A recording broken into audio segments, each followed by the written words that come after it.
पिछले 2024 के चुनाव में कांग्रेस के लोगों ने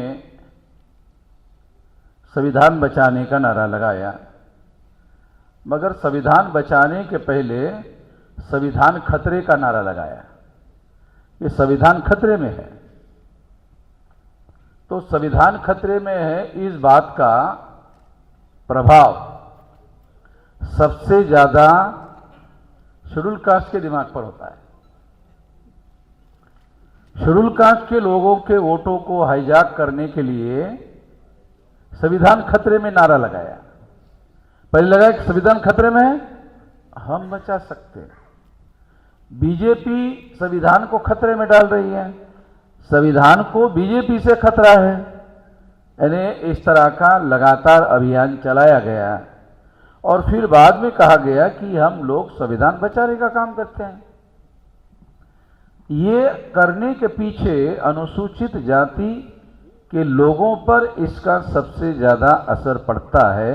अनुसूचित जाति के लोगों का वोट हम लोग इस मुद्दे पर हाईजैक कर सकते हैं। ये कैलकुलेटेड सोचता, ये रणनीति थी।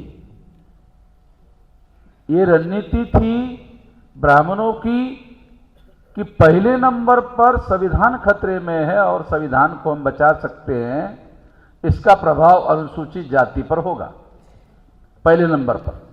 दूसरे नंबर पर इस मुद्दे का असर अनुसूचित जनजाति पर होगा। तीसरे नंबर पर इस मुद्दे का असर माइनॉरिटी पर होगा और माइनॉरिटी में मुसलमानों पर होगा। और चौथे नंबर पर इस मुद्दे का असर ओबीसी के ऊपर होगा। तो चुनाव में यह सबसे बड़ा मुद्दा कांग्रेस ने एससी, एसटी, ओबीसी, माइनॉरिटी के लोगों के वोटों को हाईजैक करने के लिए लगाया। ये रणनीति बनाई। इनको कुछ देना ही नहीं है, इनको देना कुछ नहीं है। देने के लिए तो कोई एजेंडा बनाना पड़ेगा, देना कुछ नहीं है। बचाते हैं, हम लोग बचा रहे हैं। और हमने अब 240 सीटें जीत लिया। कांग्रेस ने वे बीजेपी को हमने कमजोर कर दिया। ये बीजेपी की सीटें जो है, जो 272 सीटें चाहिए थी, बीजेपी को 270 सीटें हमने मिलने नहीं दिया। यही ना बचाया हमने, यही बचाया। और जब बचा दिया है तो अब आपको कुछ करने की जरूरत थोड़ी है, बचा लिया ना। ये समझ में आ रहा है क्या? बचा लिया, हमारे लोग कहा है बचा लिया ना। अब क्या करना है आपको? हमने कहा बचाने का, और बचा लिया। अभी आपके लिए 5 साल कुछ करने की जरूरत है क्या? आपको वादा किया बचाने का, बचा लिया। तो ये एक रणनीति थी। इस बात को हम लोगों को थोड़ा ठीक से समझना होगा। ये रणनीतिक मुद्दा है। चुनावी एजेंडा बनाने के पीछे एक रणनीतिक मुद्दा था कि ये जो वामसिक के लोग हैं, भारत मुक्ति मोर्चा के लोग हैं, इन्हीं लोगों का तो इनके अंदर ज्यादा प्रचार प्रसार है। यही लोग तो करते रहते हैं, संविधान की बातें तो यही करते रहते हैं। तो ये जो एससी, एसटी, ओबीसी, माइनॉरिटी का जो वोटर है, ये तो इनके तरफ शिफ्ट हो रहा है, वामसिक की तरफ शिफ्ट हो रहा है, भारत मुक्ति मोर्चा की तरफ शिफ्ट हो रहा है, और फिर बहुजन मुक्ति पार्टी की तरफ शिफ्ट हो रहा है। ये जिस अनुपात में शिफ्ट होगा, उस अनुपात में कांग्रेस कमजोर होगी। काशीराम जी के इमरज के बाद ही ना कांग्रेस कमजोर हुई। तो कांग्रेस जो भारत में कमजोर हुई, वो तो काशीराम जी के इमरजेंसी के बाद में हुई। उनका जब इमरजेंस हुआ, काशीराम जी जब इमर्ज हुए, उसके बाद कांग्रेस कमजोर हो गई। अगर आप थोड़ा सा इतिहास अध्ययन करो तो आपको पता चलेगा। 84 के बाद कांग्रेस का शरण शुरू हो गया। कांग्रेस का शरण जो है वो 84 के बाद शुरू हुआ। तो इस तरह से कांग्रेस के लोगों ने ये अनुमान लगाया, एनालिसिस किया कि एससी, एसटी के मेजर वोट, पहले नंबर पर एससी के वोट कांग्रेस को मिलते थे ये 15% वोट है और आपको पता है 2-3%, 2-4% वोटों से हार जीत होती है। ये 15% वोट तो बेन ब्लॉक संविधान खतरे में है बोलते ही हम लोगों की झोली खाली हो गई, जो संविधान की लड़ाई लड़ रहे हैं, हमारी झोली हो गई खाली और कांग्रेस की झोली भरा भरा के तैयार होगी। ऐसा हो गया ना ये चुनाव में। जो लोग ये लड़ाई लड़ रहे हैं उनको वो लोग वोट नहीं मिले। जो लोग संविधान को खतरे में डालने का काम किया, संविधान के विरोध में तो कांग्रेस का रिकॉर्ड ज्यादा है कि उन्होंने संविधान के विरोध में ज्यादा काम किया। अब ये देखो, सुप्रीम कोर्ट ने अनुसूचित जाति के लोगों का विभाजन किया। ये बात मैंने आपको बताया कि इकोनॉमिक क्राइटेरिया अनुसूचित जाति के लिए नहीं है, ओबीसी के लिए था। तो उन्होंने इकोनॉमिक क्राइटेरिया के आधार पर वहाँ ओबीसी का मुद्दा विभाजित करने के लिए उपयोग किया, मगर अनुसूचित जाति में तो अनटचेबिलिटी का मुद्दा था, कोई इकोनॉमिक क्राइटेरिया तो मुद्दा ही नहीं था। तो इसका विभाजन जो है सुप्रीम कोर्ट के द्वारा करना गैर संवैधानिक है। जब ये गैर संवैधानिक है और सुप्रीम कोर्ट ने गैर संवैधानिक काम किया तो कांग्रेस संविधान बचाने के लिए मैदान में आई क्या? तो संविधान बचाने का ना वादा किया था। संविधान बचाने का जिन्होंने वादा किया था, ये सुप्रीम कोर्ट ने संविधान के विरोध में फैसला दिया और अनुसूचित जाति और जनजाति के लोगों के अधिकारों को खतरे में डाला। कोई कांग्रेस बचाने के लिए नहीं आई, कोई संविधान को बचाने का काम कांग्रेस ने नहीं किया, बयान तक नहीं दिया। तो कांग्रेस कभी भी हमारे लोगों के हक और अधिकारों के, एससी, एसटी, ओबीसी, माइनॉरिटी के कभी भी समर्थन में नहीं है। कोई रिकॉर्ड नहीं है उनका।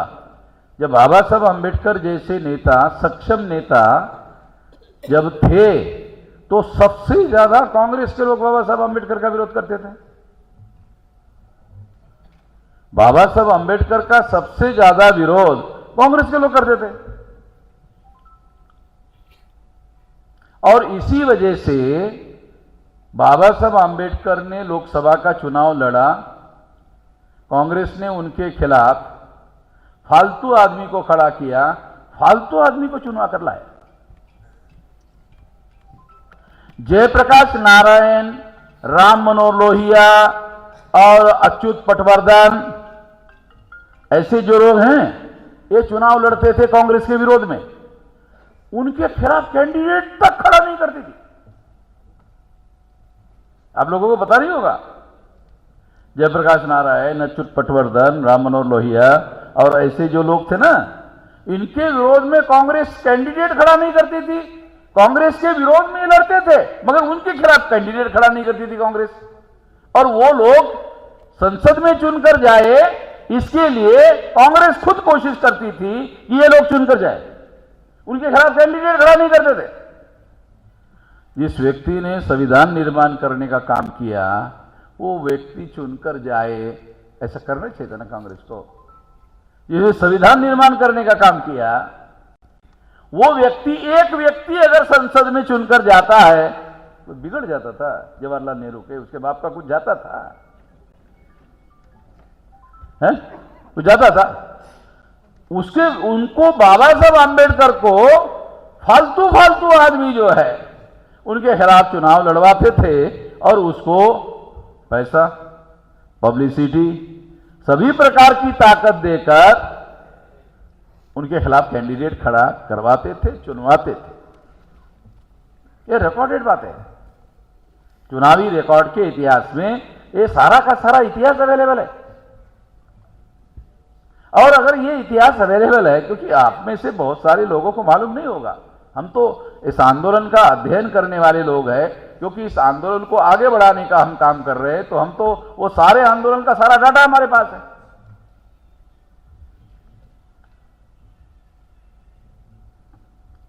तो इस तरह से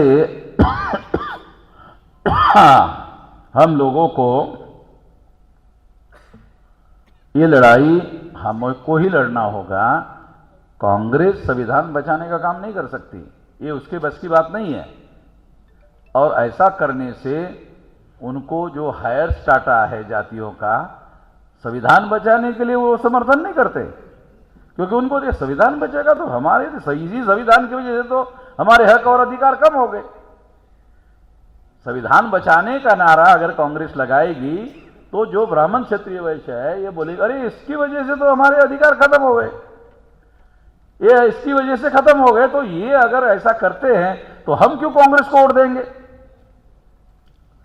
कांग्रेस ने यह भी सोचा कि ब्राह्मण क्षत्रिय वैश्य तो बीजेपी के पीछे लग गए हैं, अब ये लोग तो हमें वोट नहीं दे रहे हैं, हमारी पार्टी जरूर उनकी है, ब्राह्मण क्षत्रिय वैश्यों की पार्टी है, मगर ये तो 2-3 चुनाव से बीजेपी का साथ दे रहे हैं, जब हमको वोट ही नहीं दे रहे हैं तो हम लोगों को अब वामन मेश्राम ने जो नारे लगाए वही नारे हमको चुराना होगा।